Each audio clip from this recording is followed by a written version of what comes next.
Welcome back, everyone, to the FTI podcast. I'm Chris. No, I'm Actually, not. I'm Chris. And I'm Kyle. And it's been a long day. I Yeah, did not. tell me about it.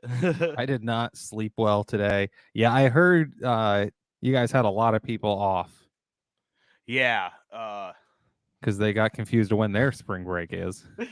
it's a little too much sometimes. But yeah, so how'd you like watching a NASCAR race at a F1 track? Well, it was nice out, and we had a whole bunch of kids, so we went to the park. But I watched Oh, all the highlights. I did like just a blitz of all three highlight reels of all three races um, in the hour leading up to the podcast. Uh, God, I hate it. I hate it so bad. It drives me nuts. you It's know, my general takeaway of the weekend and like these weekends at some of the, especially this one, is the cars are a little too slow and cumbersome to make some of those turns. And I'm really talking about turn one. that. I mean, I don't think the trucks did that bad in turn one, Yeah. but Xfinity and the Cup did. It was just they all decide let's go four wide and then try to squeeze into a bottle that's like maybe two cars wide. And that's still kind of pushing it. I mean, that's the excitement you get at a track like this. Because, I mean, I was thinking about that today, and we'll just kind of not like we ever follow a real schedule or anything on these, but it, I was thinking, how do you fix that? And you could do single file restarts, but I think even then, you're still going to have people jumping out of line to try and make that extra space up into that first turn one on the restarts. Well, yeah, and you have almost, basically 40 cars. You have 39 cars. A friggin' single file restart. Half of the cars are still going to be down, you know, Yeah. in the last turn before you come to the green flag back on the restart. So but it just drives me nuts. And I thought it was funny that they were giving out like pass through drive through penalties for cutting corners. I said, isn't everyone just Well, see, making their own track limits here? Like, the only corner you can get that pass through or track limits penalty is the S's. okay, so if you're Because, and even then, they only had to have, whatever side of the car on the curbing. They didn't even have to, it wasn't even like, it was the far side of your car on the curbing. So it wasn't even really oh my goodness, that bad, but you just had to make it look like an effort that you were making the turns, not just kind of hitting it at a straight line. that's so annoying. It drives me nuts watching NASCAR at the F1 track. First of all, I don't think they have any business being there. That is like a MotoGP F1 track. Maybe some other like sports car series. Well, I don't even know. I know IndyCar did COTA a few years ago, and they And don't that go was back. terrible as well. Yeah, I It's mean, it's a it's track made for a specific type of car. that's another like topic we can bring up too. I don't remember. Oh, it was a news article or YouTube video I watched this week about they're trying to build one of those country club race tracks Oh yeah. out in Jersey, and it's going to be, Formula One spec or whatever. And it's, to We're not going to me, get a fourth one. yeah, we're definitely not getting a fourth Not one. getting a fourth one. That's for They're sure. not doing a Formula One race on the suburbs of Atlantic City. No, You know, that's not in Atlantic City, not, they really like New York City. You're not getting one on the outskirts there. Yeah, the only So, person that they're going to attract rich from there is probably Donald Trump. yeah, it's just And gonna that's be about it. track day guys, Yeah, that it's that are able to afford either a house because they're going to build houses all around it too. yeah, so there's no place to put. It's the same thing that why we'll probably never see an actual IndyCar race at Thermal Club is because there's nowhere to put grandstands or anything that brings people in.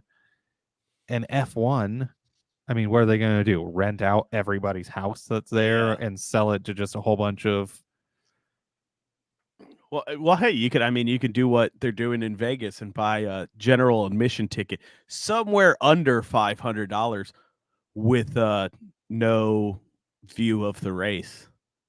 Right, you just get to see a screen. Yeah, you can go to Vegas or in that case Jersey and watch the race on TV. Yeah, I mean, I'm sure the casinos would love it, Yeah. Well, I but mean, the thing is that it's not in downtown. It's a suburb. It's not even like a downtown thing. so It's are these just people like who did they schmooze on their local zoning to be like, and they're trying to do one in Ohio in Delaware, Ohio, which is a suburb of Columbus. So you've got Mid Ohio an hour away from there, and they're trying to build one of those country club tracks in the most expensive county real estate wise. I mean, and then you also have in Ohio, I mean, it would be nice to have a third road course in Ohio. Um, Nelson isn't the greatest facility. I think they only have like 3 buildings on the entire property. Um, and maybe one of those is a bathroom. Like there's no garages or anything. But you're not gonna if they're gonna have a race in Ohio, it's gonna be at Mid Ohio. They're not gonna put it at this other place because they can just pack Mid Ohio with fans, tons and tons of fans, Yeah, and they do every year. it's just silly developers doing silly developer stuff. But And we're definitely not gonna get an F1 race in no, Ohio. They'd be no, like, Where is that?" no, I don't know if that track is graded. What is it? Grade 1, F is it FIA grade 1 or Yeah, whatever the grading system is. I don't think that one's going to be one of those. I think it's really just going to be a track day track. It's the best to put it. Country club track. You and pay a membership and you can take your Porsche out there. That's the hardest driving it'll ever see is you putt around the track with an instructor. I mean, it obviously is. F1's not looking to use FAI grade 1 tracks, obviously, since they're building these street circuits or whatever the hell you want to call Miami stadium circuit. It's pretty much like the US's version of the Mexican Grand Prix, where it's partially in a stadium. And then yeah, because we have one right there in Indiana. Yeah. We have which I don't know why I mean, I get it. It's not the most exciting road course at all. Because the last one there in like 2008 was an absolute nightmare. Was it 2008? The tire debacle. Oh yeah, that one was a bad one. Yeah. So, Only like 6 cars started. yeah. Oh, well, after that little tangent, um, yeah, I mean, that's one of my first things I went through the race timeline today and highlighted some stuff. Yeah, the amount of penalties given for that first 10 laps of people cutting the S's there. Oh, lap 1. The lap 1 incident. Oh,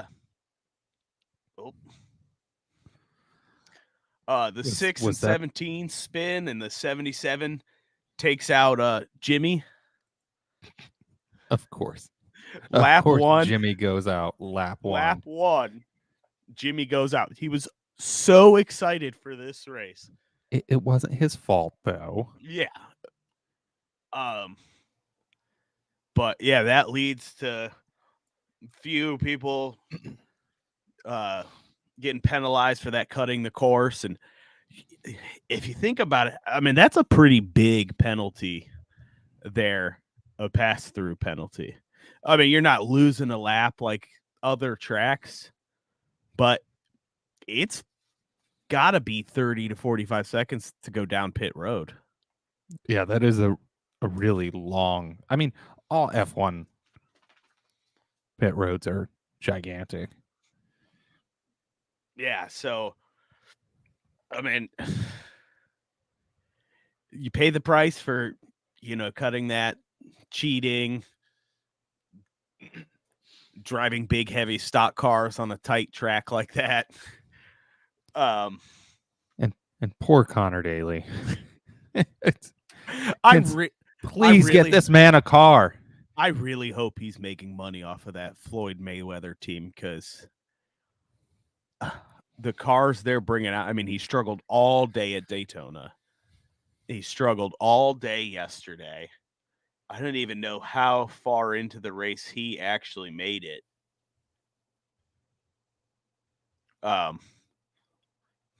Yeah, lap 11, you have the incident between Bubba and Larson. Thank God they didn't stop. Unless Bubba's learned his lesson about not trying to fight people. Well, and then, I mean, so listening to Sirius XM today, listening to some other things, it seems like he hit the brakes, but I think he just went in too hot. Same with Larson last year at the Indy Road Course.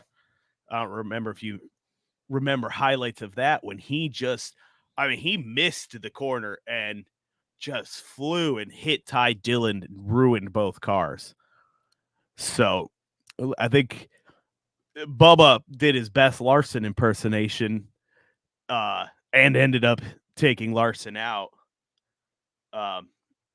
Just 2 bad weeks for him. Spinning last week at Atlanta, just a few laps in. This mistake yesterday. They interviewed him after he left the care center, and in typical Bubba fashion, and one of the reasons I'm a fan is he's so emotional about everything. He's up there going, "Oh, they need to replace me. They need to find a replacement." And it's one of those things where I think he's his own worst enemy. He gets into his head, and then number 2 is the fans. Number 2 is every fan on social media who just after, I mean, he won the race last year, and it was because he was in Kurt's car. Well, no, he was still in the 23. It was just stickered as the 45 because Kurt was injured, and they were going for owner's championship in that car because Kurt was in the playoffs. He's done great on the 1.5 miles and all the super speedways. I want to say last week I had him in my fantasy lineup for Atlanta, and I mean, like he said, rookie mistake he made. He just lost it going into the turn, and then another mistake yesterday. Just, I don't know what he did. I don't know if anyone really knows yet, but he just piled into that turn and ended up taking himself out. The impressive thing, though, was, and I don't know if the highlights showed it, how much longer Kyle Larson lasted in that race. Yeah, he made it to, where is he on here? It said he finished the race. Okay, yeah. He got 14th. The day he had broken toe links, blown tires, he's going down. They're showing him going down the track, and his back wheel is just wiggling back and forth. So, I mean, great on him. Great on that Hendrick team to get him out, get him in, get that car fixed up multiple times to get back out there and salvage the day. Top 15 finish in that race, and what a mess it became. It's pretty impressive. Yeah, and it says here Connor Daly lasted he finished just above Wallace in Okay. 36th. He lasted 16 laps and the transmission went out. Okay. Yeah. Other than that, I mean, did the did the what's the word I'm looking for? The highlights. That's the word. Did the highlights show you much of the battle going on through the race between Byron and Reddick? Not really, just at the end. Okay, so I only watched the Fox once, but apparently NBC also has highlights, which is weird, even though they didn't yeah, broadcast. um, Weird. but yeah, it it was an impressive battle between those two. As much as we just complained about NASCAR racing on this, Formula One track or meant for more Formula cars, whatever.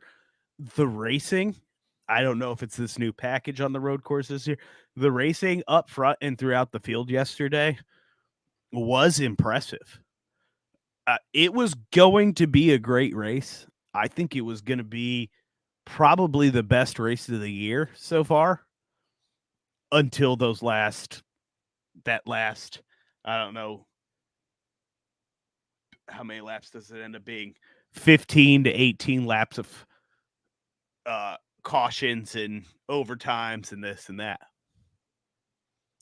Now, the overtime seems to be a pretty hot topic right now. Yes, and that was And, I was watching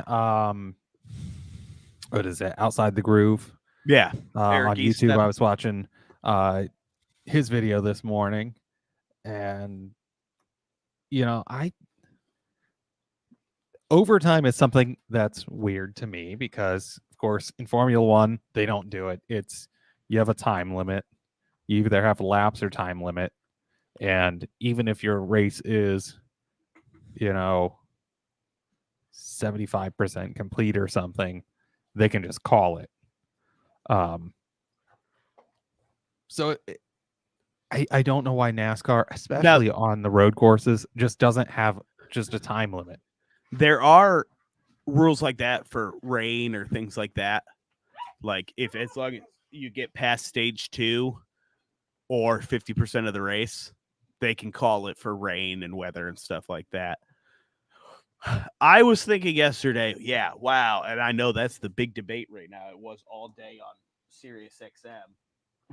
Is whether or not they should get rid of overtime. If they should just use a set time, if it's 200 miles, the lap goes, the race goes 200 miles, it's over. But in a race like yesterday was shaping up to be a fuel race. You had the top 5 of Byron, Reddick, the Trackhouse cars of Chastain and Suarez, and Alex Bowman taking up the 5th position. And according to the teams, you had your leaders, Reddick and Byron, they were going to be a lap short. So you had them a lap short. You had the 1 and 99, Suarez and Chastain behind them. Their team's telling them they were good on fuel. And Bowman, who was said to be, I want to say, a lap shy too, in the back. And it was shaping up to be a fuel mileage race. Who could save the most to make it to the end? And, it was exciting. I was watching it, and my heart is pounding because, 2 of my favorite drivers are up front there. So My favorite driver's taking up the 5th position. You're like, man, is he going to steal another one? Is all luck, no skill Bowman gonna steal another one this year? Well, he hasn't won one this year, but is he gonna steal another one? And the caution ends up coming out, and like Kurt said on the broadcast, cautions breed cautions in NASCAR, especially at these road courses. Turn one meme on all the video games, everyone just piles into turn one, and you use the person in front of you as your brake and hope for the best. Yeah, it seems like these drivers, especially at the road courses, just hammer in. And I get rubbings racing. Bumps are going to happen. But are they just going out there and being ridiculously careless of just using their car as a battering ram to just get position instead of having some kind of strategy and waiting and looking for, the mistake in their opponent instead of just ramming in? It kind of seems like we've been seeing that a lot this year, especially with the super speedways, that they're just using their car as a battering ram and just bumping in. Well, and that brings up the next question of how do you officiate that? How do you officiate all of those guys going into turn one without becoming something like Formula One? Oh, he scraped me. That was unintentional contact, or he didn't give me room in the racing line. NASCAR fans already complain that you're ruining NASCAR. I mean, any move they make, NASCAR fans are going to complain about you ruining it. But it's how do you officiate that without becoming the FIA? Are you going to become the FIA where, there's contact between two cars in the corner and it's just, you push him up out of the line? Does that become a protest? And then, it becomes like the FIA where 3 laps later, 5 laps later, you're getting a penalty. And you've already, you've cleared 6 other cars already. It's one of those questions where how do you officiate that without it being a problem like that? Or, did he really win this race because he just kind of, he took his line into turn 2? And that's a penalty. No on that. When, some of your most famous quotes from NASCAR is Dale Earnhardt, I just wanted to rattle his cage. You've got the famous bump and run, which as two people who've been to, local short tracks, our home track, is there any way to pass but the bump and run? Yes. I don't know about that because they don't make it seem that way. That's just the new generation of race car drivers that don't know how to drive the track. But I mean, how does IndyCar do it? I mean, you can't just bump into somebody in IndyCar and get away with it. And that's what I think the one difference is we have fenders. We have fenders and bumpers. Let's use them. Now, yesterday into that turn 1 is egregious. Back off a little bit. I know some of the problems they were saying, like during all those restarts, Tyler Reddick wasn't quite sure of where to do his braking because all day, he was going into that turn at X speed, but during the restarts, he's only going in at 45 miles an hour. So that's one thing. And then, like you've said, everyone's just trying to pile in and pass and get as many spots as they can. There's 5, 6 wide at some of those restarts. So it just becomes the competitors need to show each other more respect. And that turn one is just really rough, having 40 cars trying to pile into it. I think they need to at least put track limits right there. Something like you cannot go outside of these bounds, and that would force them to actually Yeah, go but in there with a little bit of sense, then you'd because ruin. they're just like, let's use every bit of every bit of asphalt to the gravel or grass, and just haul ass in there. You And ruined then such those great visuals of everyone going 5-6 wide. See, I love the visual of everyone coming down that straightaway, and you just got everyone fanning out, coming back in. Did I get annoyed with all of the restarts? Yes. I think one of the problems with NASCAR at these road courses, there's no safe pull-offs. You have to go all the way around to get back to pit lane to have your car repaired. yeah. So those ones yesterday easily could have been, most of them were not called. There's a long laps at COTA. Most of those weren't called with till the last couple turns. They happened in turn one, and they're in turn like 16 before the caution is thrown, because someone that got collected made it halfway around the track throwing debris, or driving halfway around the track on a flat tire that ended up throwing debris. So for the starts, because it didn't really look, I couldn't tell. Now, are they giving the green for these restarts and the starts at the far flag stand towards the end of pit road, or are they giving it at the first one that's kind of coming out that last turn at the beginning of pit road? End of pit road, I think. See, they should move it to the first one, which I think is the F1 finish line, instead of the one that's closest to where the grid lines up for that. And then you have that whole, I know it's not as fun, but then you have that whole straightaway to make your moves and get into the turn one. I mean, Yeah. that's a solution. I'm looking at COTA right now.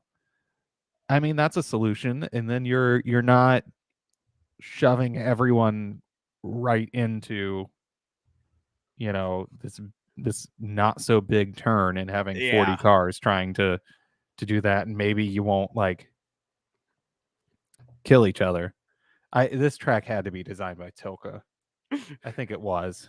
Yeah, I mean, that turn one is just such a sharp. It is a dumb turn. It's dumb in F1. It's so, and especially like the F1 starts, which are just standing starts. And it probably works better for a standing start because you're not going that fast. Yeah. But it just it's a real, you get real high speed, and then you go into like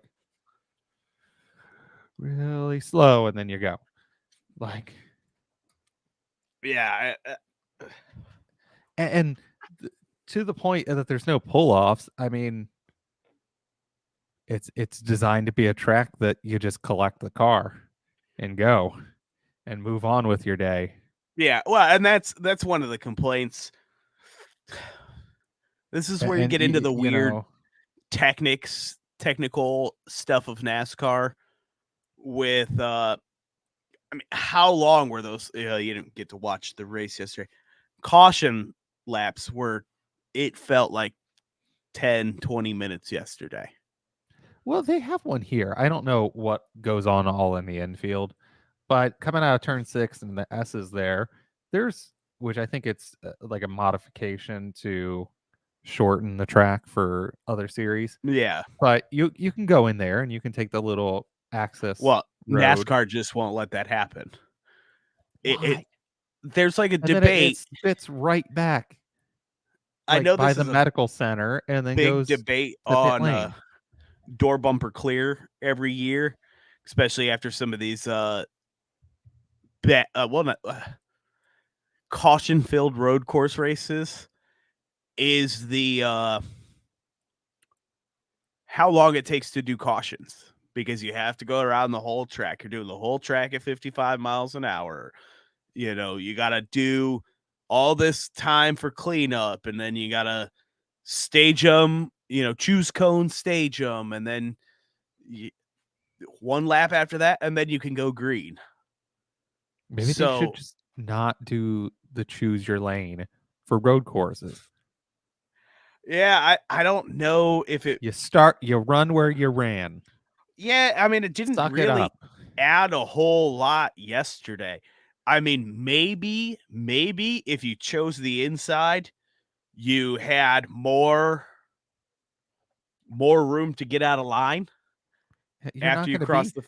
you're not going to be in that spot going into turn 1. You're just going to be jammed together anyway. Yeah. But yeah, like I said, it was a great race until it wasn't a great race. Uh Tyler Reddick and William Byron raced clean all race. I mean, they were battling up front and never really even touched each other. So And what was Suarez's deal? okay, that was something I noted. Cuz he definitely I'm sure NASCAR won't, because they don't give out any kind of freaking penalty. They'll just be like, "Here's a fine." Like, to jam into a car going into pit lane at the end of a race when pit lane's packed is There the was an most official asin standing that is right the most there. asinine thing ever. He needs to be banned for a race. Uh, That is ridiculous. I think, and again, Ross Chastain bumper behind me there. I think both Trackhouse drivers, Chastain and Suarez, they are both very rough drivers. And I don't think there's a whole lot wrong with that. Chastain rough. Chastain's, He didn't drive through drive around a wall yeah, or anything. Ross Chastain's, I don't give a care. I'm here to win this race. Uh, I don't even care about my own teammate racing. It's great for the sport. I mean, the Hail Melon last year is, how many times did we see that this winter? It probably is the greatest of this decade in NASCAR, the greatest moment. So I do enjoy that, but I do think a lot of them, both of them, are two of the most disrespectful drivers. Yeah, I think Suarez has been in. Now, I couldn't give you a whole ton of examples. I think Suarez has been involved in a lot this year, whether it be pushing or anything. My favorite tweet from during the races I like to tweet is blah blah blah is being a menace, and I think Suarez yesterday was being a menace. He's rubbing on everyone's bumpers, blah blah blah. He got pushed back. Where'd he end up finishing? He was back pretty far. Okay, he was up front most of the race. Oh yeah, he ended up finishing 27th. Yeah. He ended up finishing pretty far back in all of that mess. I don't remember how he ended up back that far. The fact that Chastain finished 4th is amazing, because at one point I thought he was out of the race during all the restarts. But yeah, that pit road incident at the end of the race, it's gonna be some kind of penalty. Dustin Long tweeted today that driver can be penalized for intentionally damaging another vehicle on pit road. Action could result in a loss of 25 to 50 driver and owner points, and or $50,000 to $100,000 fine. Right. And it wasn't just one incident Also, driver could also face suspension. because he booted. Wasn't it his own teammate? Wasn't it Yeah, Chastain that he booted out of the way? pulling into pit road, Yeah. he just gave Chastain the bumper and pulled up and hit Alex. And listening Twice. to Sirius XM today, he gets out and he's talking to Alex, and Alex is like, no, it was Chastain. It was your teammate that caused whatever problem they had. And I guess Suarez went back and talked to Ross about it, and ended up getting out. Ross ended up getting out of the car, and I guess they were good. But in a post-race interview, Ross said, yeah, he's always mad at me. He'll get over it. So, I mean, I think one of the issues yesterday is it was hot in those cars. It was hot in Texas. It was hot in those cars. Last year, they had problems with these cars, the interiors of these cars being too hot and drivers not feeling good. Jensen Button, he, uh, words are hard. He, It's Monday. he almost dropped out of the race because he was so hot in the car that Figure it out. his cool suit wasn't working. Oh, man. He almost dropped out of the race. He did pretty good. He finished 24th. No, wait, that was that's Jordan Taylor. Yeah. Taylor finished 24th. 18th. Yeah. That's out of the 3 garage 56, 54, whatever it is. Dang. That's pretty good. Jordan Taylor ran in the top 10 all day. I mean, almost all day he was up in the top 10. And he qualified 4th, didn't he? Yeah. He was very impressive all day. He just got caught up in those last lap restarts and those overtime restarts, and ended up getting moved to the back. Yeah, I mean, I was very impressed with the road course ringers yesterday. I think Jordan Taylor easily had a top 10 day. If there was a lot of comments afterwards from those guys about the restarts yesterday. But Jensen Button, revenge is enjoyable, but there are points where you feels we can do better. The action is amazing. Don't get me wrong. So, I mean, even they like that, Yeah. You can push someone out of the way.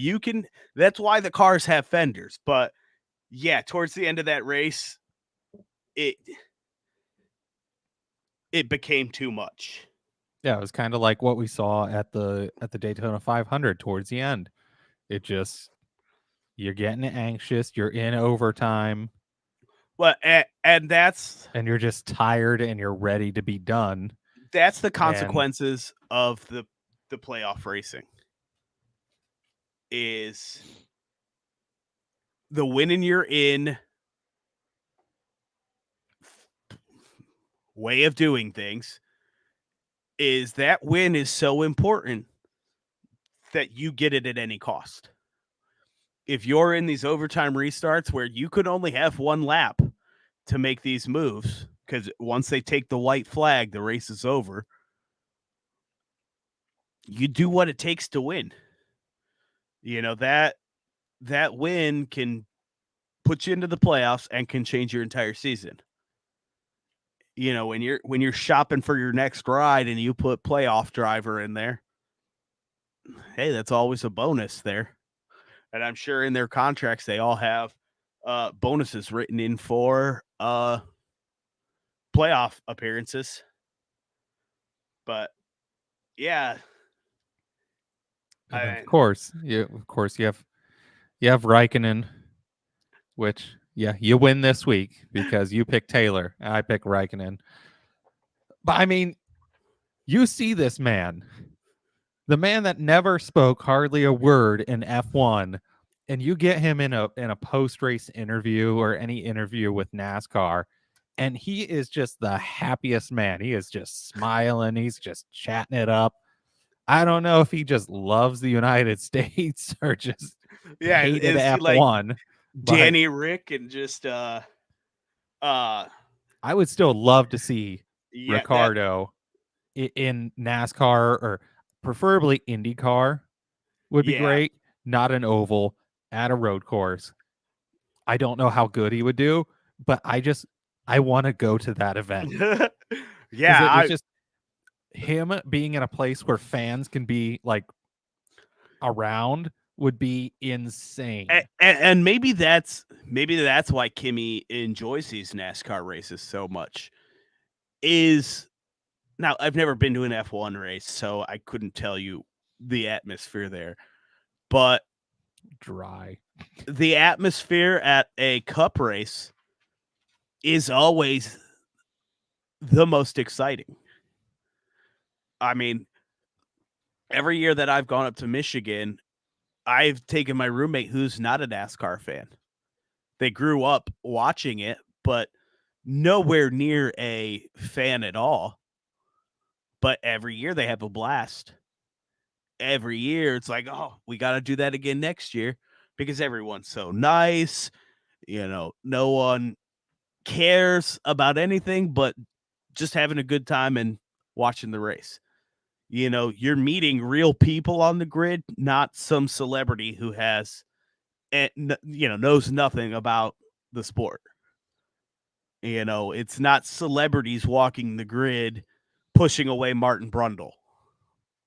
Yeah, it's true fans that are on the grid. Same thing with IndyCar. I mean, Yeah, I mean, if you have a paddock pass, especially at Mid Ohio, the grid walk, and anyone who has a paddock pass can go out onto the grid, yeah, which is amazing. To have that kind of access, and and that's something that a lot of other countries motorsports do not have.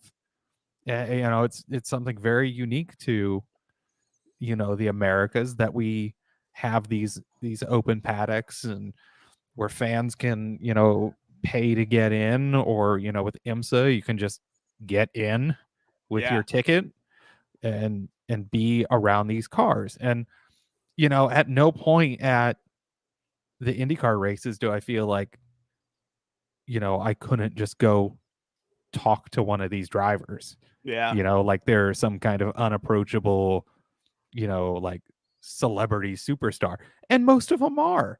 And I've been in a couple of the media, the press conferences over Zoom and stuff, and with people like Will Power, and they're just super nice people, and they're just like, Eh, especially Will Power is a very humble man too.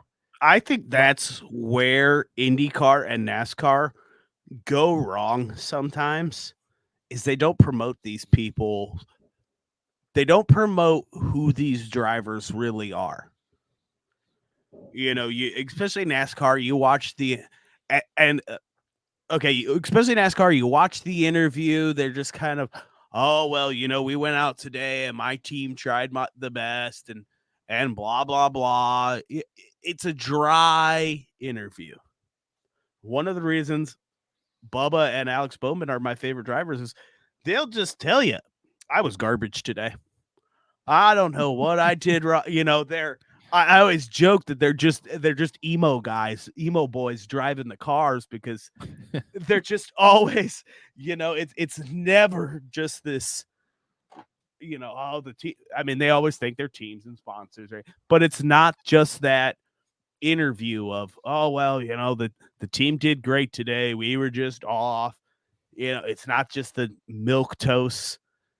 I've been media trained since I was 10 years old interviews that you get from a lot of these people. And then these series don't promote these drivers that way. You don't have videos of Will Power doing whatever. We've talked about this before with Drive to Survive that has, You scroll TikTok and you like one or two F1 videos, your entire feed's going to be F1 for Oh the yeah. next 2 hours. You have to start hitting not interested on videos because everyone is sharing F1 videos because of Drive to Survive. And I'm so tired of first of all, I don't really care for the American F1 people on TikTok or any social media because a lot of them probably just found out about racing through Drive to Survive, and it's annoying because they're like, "Don't you know this?" And I have no problem with women commentating on racing. I'd love to get a third person on the podcast that's a female that's into racing. So if you know anybody out there that ever may watch this, I see we have one person watching today live. Especially a writer. Yeah, if you know a female writer that likes motorsports, send her our way. We can't pay you because we don't make any money off this, but we'd love to have you, and we can probably get you access to some events. Um, but where was I going on about this? No, but like some of these like these, and I'm not picking on the females, but some of them, it's just like they'll be in like skimpy clothing and talking about Formula One. It's like, okay, we know what you're doing. Like, That's a couple weeks ago, kind of where I got with when I had messaged you about, man, I hate Formula One. no, I hate Drive to we Survive. lost our one person. I offended them. It must have been a female. I'm sorry. A couple weeks ago when I had messaged you that I hate Drive to Survivors is because of that. And then they talked down on the other sports, the other series of racing. And you and I have talked about this enough. I think Formula One's one of the least competitive, kind of dry racing there is. Especially when you compare it to, it was a wreck fest yesterday, but before the wreck fest, it was a nice, clean, fairly clean race, especially up front between William Byron and Tyler Reddick. Yeah, I don't know how any of these YouTube channels or websites that are solely F1 based have enough things to create content with. Like, it's like one of my favorite F1 ones. Not anymore because the two people left. But WTF1, it's like, how? And then there's so many of them, and it's all British people. I swear, it's just all British people. I think there's like one Canadian girl on YouTube that talks about F1, but it's just all British people. Like every F1 thing is British people talking about it. I mean, I get it. It's their sport. But so tired of it. Yeah, it's But speaking of Drive to Survive, we get to see Indy's version of this. It debuts April 27th. So we have a month until we get to see on the CW. We can watch, Teen Wolf afterwards. yeah. Or whatever else is on the CW these days. Well, I mean, True Blood. I didn't don't watch the NASCAR one. NASCAR made year. one? Yeah, they did one on, I think, NBC and Peacock. Oh, I'm gonna have to. But look that up. I mean, NASCAR, their first foray into all of this was that awful Kevin James series on Netflix. And then they gave Austin Dillon that weird reality TV show with his wife and personal trainer. So just take the thing that works and copy that, Yeah. You don't have to copy everything word for word, but let's face it, the thing that makes F1 popular is the drivers. How many times scrolling through TikTok or Facebook Reels or whatever your poison is. Is it the Lando Norris and Danny Rick videos where they're interviewing each other, or Danny Rick being a high performance athlete, or all of these things? There's personality in it. It's not the NASCAR thing where it's like, oh yeah, my Napa Chevy team did great today. I'd like to thank all the guys at Hendrick Motorsports. I'd like to thank my other sponsors, Hooters, Unifirst, blah blah blah. It's not just that you don't just get that rehearsed thing every time. That one that they sit there and they've known every word of that since they were 10 years old, and they just change out the sponsor names. Like Kyle Busch when he doesn't want to talk to the media. Yeah, exactly. exactly. And he just repeats the same line over and over to every question, which is hilarious. And that's the thing. Kyle Busch, I think, is hilarious when he's having those problems. I think that, oh yeah, just had a bad day. Nope, just having a bad day. I think that is much more like, as weird as it is, I think that is more engaging than being like, yeah, our Napa Chevy team, we tried our hardest today, and sometimes it's just not in the cards, and well, sometimes the sponsors pay a lot of money. I know, to be mentioned a billion times during the broadcast. It's not like they don't get enough time. Anytime there's no put pizzazz to it. No, and then the broadcasts are just horrible. Yeah. The Sunoco racing fuel and how did you feel yesterday with you didn't watch the race yesterday? I didn't watch it. I was gonna say with I think they was it Gunther? It was Gunther, Steiner, Gunther, Kurt Busch, and Chase Elliott were all the guest hosts or guest commentators. I think that worked better than any of the ones. They probably had to have a dump button ready for Steiner. He was actually kind of funny. He was quiet most of the broadcast, and then he would just kind of come in with a zinger, and everyone wouldn't know how to respond. You just hear him say something in his accent, and everyone would just like, there'd be a pause, and they'd laugh or something like that. But I mean, I think Kurt and Chase yesterday were super insightful. I like Chase Elliott, but I think he can be the most boring person on the planet. He's very analytical and just giving it, Percy, play by play, or there's no fun to it. I think Kurt did great. Yesterday in that last overtime restart, he got emotional watching his former car, the one he was forced to retire from last year with his concussion. He got emotional watching that win the race and go to victory lane.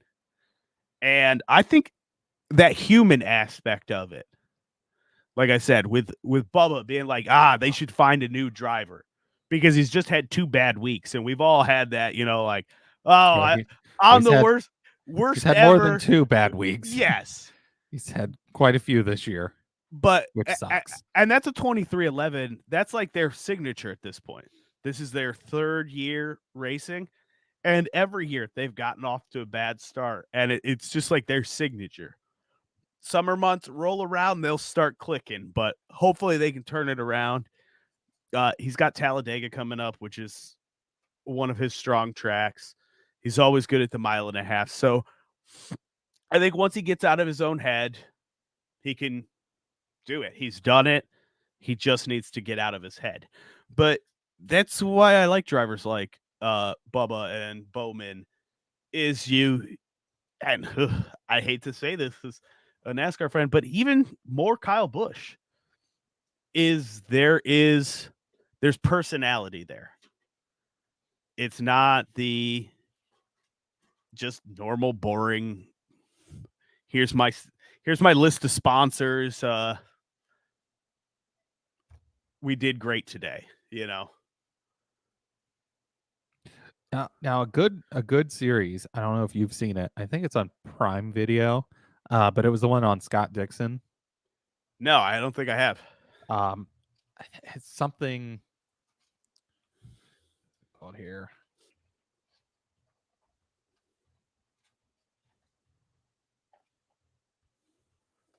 What's it called?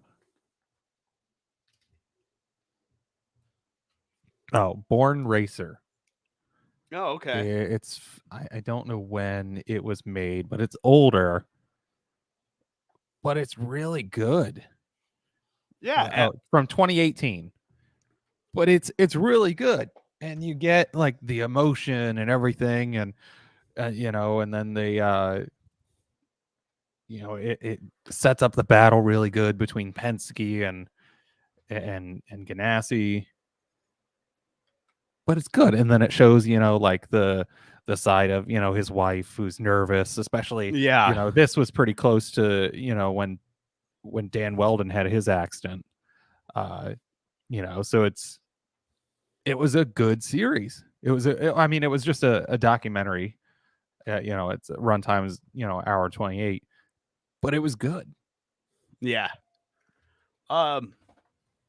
Speaking of which, I just wrote down a couple news things today. As we're going with IndyCar, NTT signed a multi-year extension to be the presenting sponsor of IndyCar. Yay, the sponsor that nobody knows what they do. Well, and man, we're just going except for making really weird commercials. We're just going on all the tangents today. That's what happens when we only have a NASCAR race. That's just the new sponsorship model. Everything's B2B, business to business. It's, you're sponsoring a car hoping another business sees it. Jordan Taylor drove the Universe car this weekend. That's uniform rentals. That's weird. You run a small business, you run a little shop and you provide uniforms, but that's there. And I'm trying to think I'm looking at my walls on all the different race memorabilia and stuff. I have to think of other sponsors. What's like I have Takuma Sato's picture, which is his car last year is identical to, well, all of the Ware racing cars look exactly the same. Oh yeah, but the Nurtec. You're sponsored by a pharmaceutical. Yeah, and which is weird. I guess it's not weird. I mean, Mark Martin was sponsored by Viagra for a long time, which was funny. Yeah, I think a lot of it, especially for smaller teams and smaller drivers, you just get a lot of the B2B, business to business. Felix, they're playing on the bed, and they're fighting on the bed, and he has to be refereed. Felix, come here. Felix, come here. Now they all come. Yeah, I just think a lot of these teams, they can't get them. You can't get the business to consumer sponsorship. Percy. So they do these business to business deals, and it just really helps. Percy, stop it.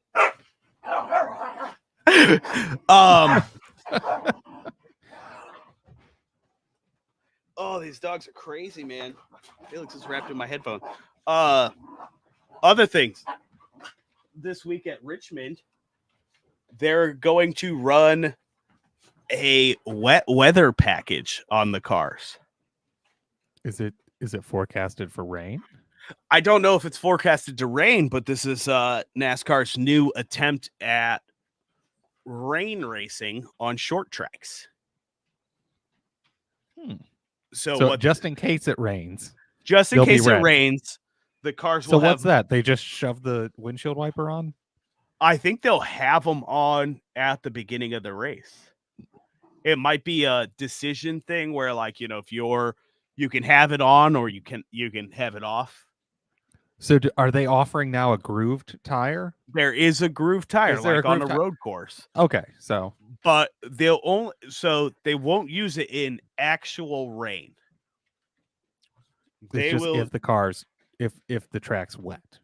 It's more or less if the track is damp, because Okay. from what it sounds like, what they want to do is, if it were to rain, they would bring out the track dryers and then dry the track off best that they can, in a time limit, say whatever they can do in 45 minutes, and then go out and use the groove tires to finish drying up the track, basically by So it's probably something similar to like the Inter. yeah, They're yeah, see something like nobody that. uses a full wet.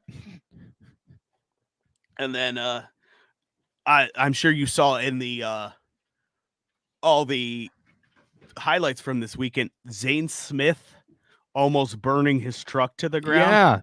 Yeah. I'm sitting here.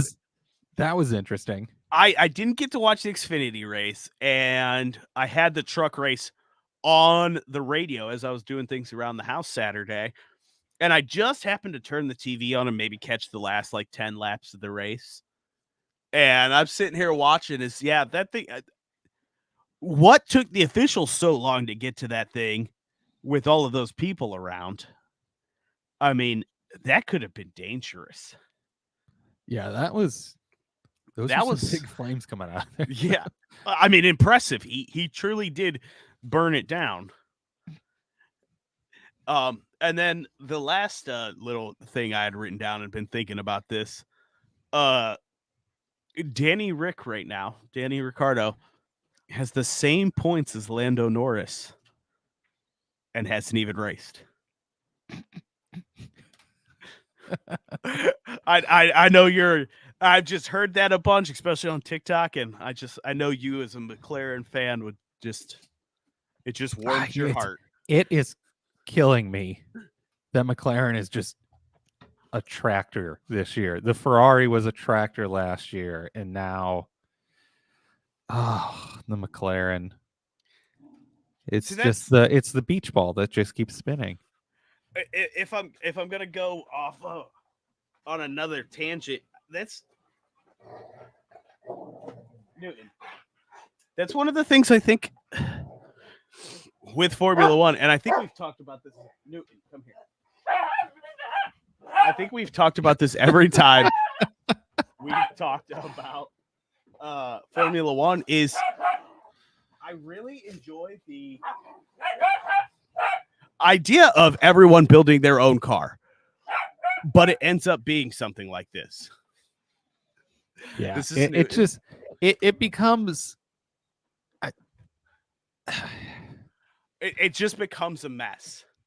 You have like 3 teams that are dominating.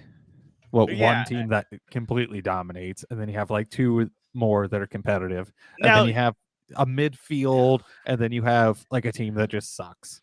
No, I guess you kind of do have that in all 3 series, but at least in all 3 series, there is, or in the other 2 series, there is a chance for a breakout winner. Yeah. I don't know. Well, the good thing is that the last place team gets the most time in the wind tunnel. Woohoo! So that's good. And you have a shorter walk you have a longer walk to get to the from the swipe gates. Yeah, burn a couple. Which is funny because I guess Hamilton has noted this year that it's a little bit longer of a walk, going 3 motorhomes down instead of going straight to the one. Yeah, which is funny.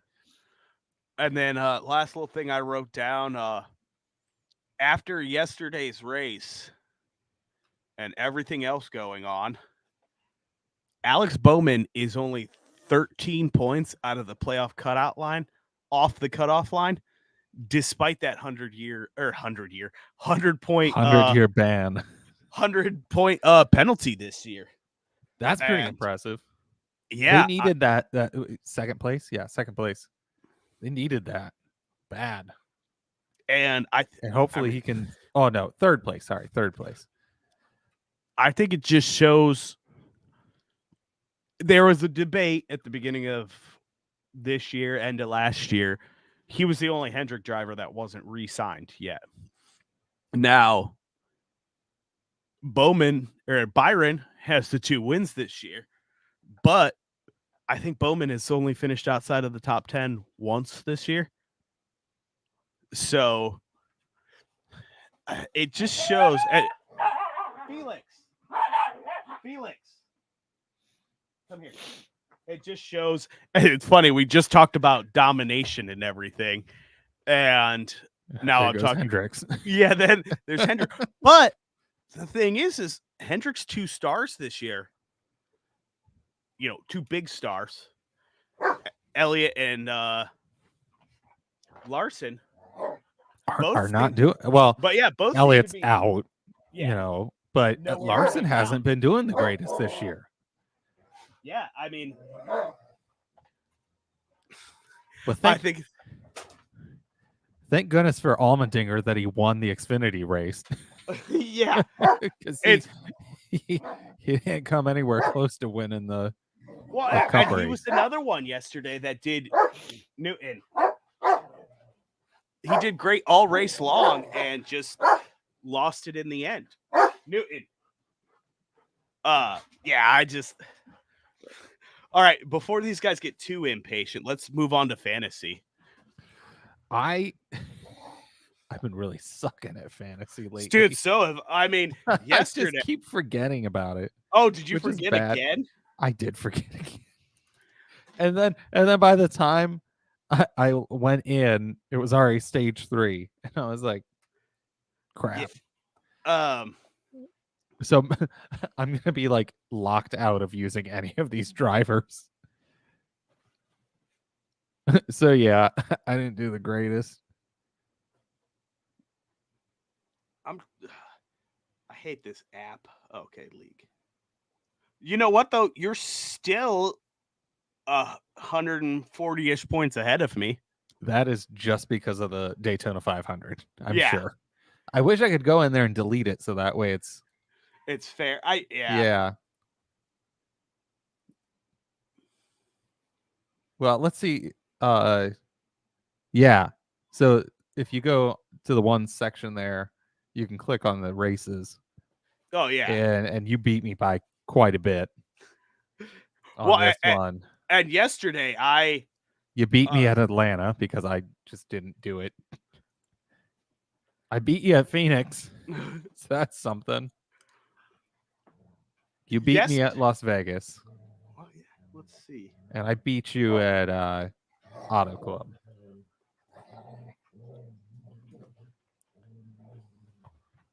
Oh, this thing just doesn't want to work for me. Yeah, I tried to like stop it. Really go through and pick my stuff. Hey, he has opinions on motorsports too. Yeah, he does. He'll sit and watch the whole race with me. Newton, come here. But yeah, who did you pick to win the race? Raikkonen. Okay. You picked Taylor. Okay. Well, I couldn't remember. Did I pick? Okay. Yeah, because I was sitting there, I was like, I can't remember who the hell I picked for this race. Because I had both Allmendinger and Taylor in my lineup yesterday. So we have to be really on it this week on fantasy because there's 3 of them. Because all 3? It's a full packed racing weekend again. So we need to make IndyCar picks, which I have no clue who the heck to pick. Because of, I think for the most part, the oval. You can go for you guys. Oh, hey. It's okay. I muted you.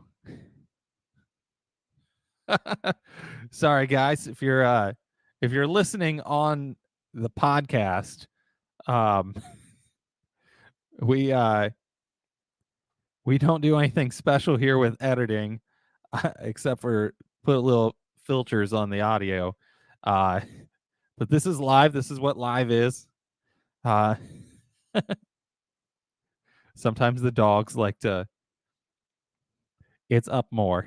The mute button's in the dumbest location on these microphones. Okay. I feel like you could pick any big driver on the ovals. Indy wise.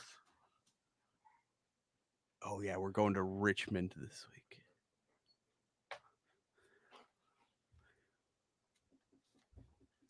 And there's F1 in Australia. Okay. So, who's your Indy pick? Oh, who did I pick last time? Oh, I I don't know. picked You keep the Rossi notes. last time. Let's see here. Yeah, I picked Rossi last time. You picked Grosjean. I feel like every time I pick somebody, it I just do end up they end up doing great half the race. And then just fall behind. I mean, yesterday for my NASCAR picks, Ross Chastain in there. I mean, he ended up recovering really well. Austin Cindric, AJ Allmendinger. I mean, he was in the top 10 all day until that one of those last restarts. Jordan Taylor, same thing. I had Martin Truex in my garage, which I probably should have switched out, but I didn't think about that. Oh crap, we're at Richmond this week. Oh wait, did you make your Indy pick? I did not. I'm gonna stay with McLaren. I'm gonna go with O'Ward. I'm gonna go with Scotty Mack. Oh, good pick. I was so happy that Bus Bros is back on. That is just yeah, and I think that's something Indy needs to promote more. Yeah, that is hilarious.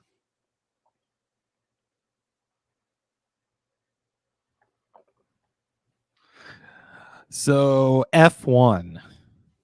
You picked Hamilton last time. I picked Perez.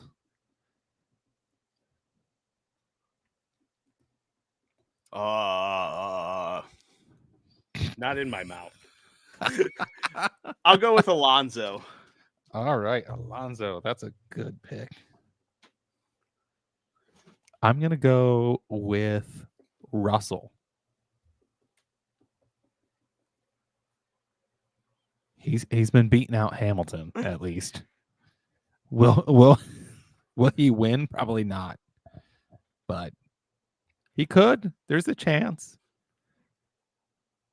So NASCAR. I mean, something on the Red Bulls could break again.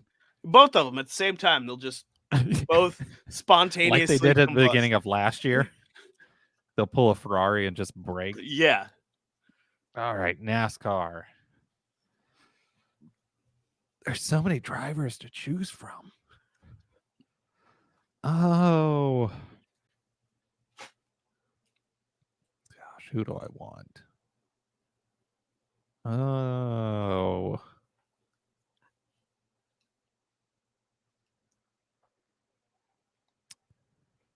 Let's see. Let's go with who have I all picked? It's a very riveting show for you guys, especially if you're listening to it.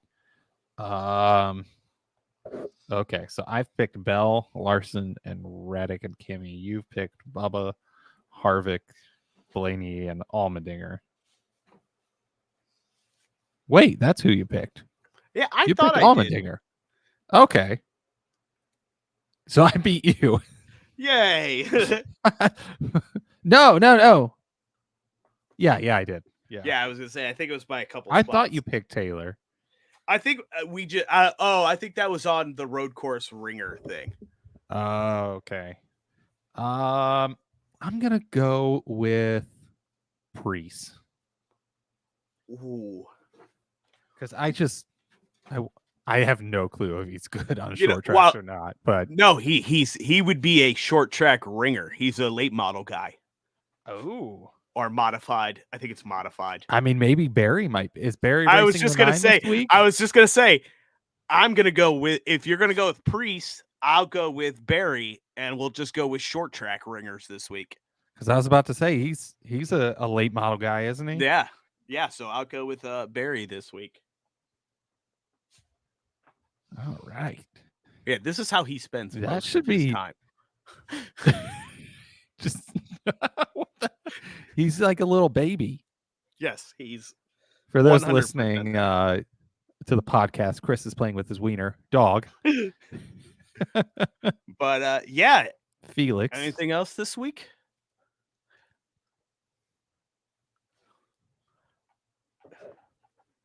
Any you got any closing remarks for the week? I get to spend a couple 3 days in the woods, so that's fun. Hopefully, hopefully be back and watch some racing. And Chris is lagging a little bit. We made it the whole show, and I think it's because my prioritization of my device ended. It did. And so now all the other devices in my house are taking over. All right. Well, I'll see you next week. Do you have anything else? If the weather holds, it. If the weather holds out this week, it could be the first week at the track with Wayne County opening up this weekend. Well, guys, I think that's gonna be it. I think Chris is froze. Probably due to my internet being crap. We will catch you next Monday at 6 p.m. Eastern Time here on YouTube. We post up on our Facebook page, the facebook.com/FromTheInfield. Find us on Twitter at FromTheInfield, Instagram at FromTheInfield.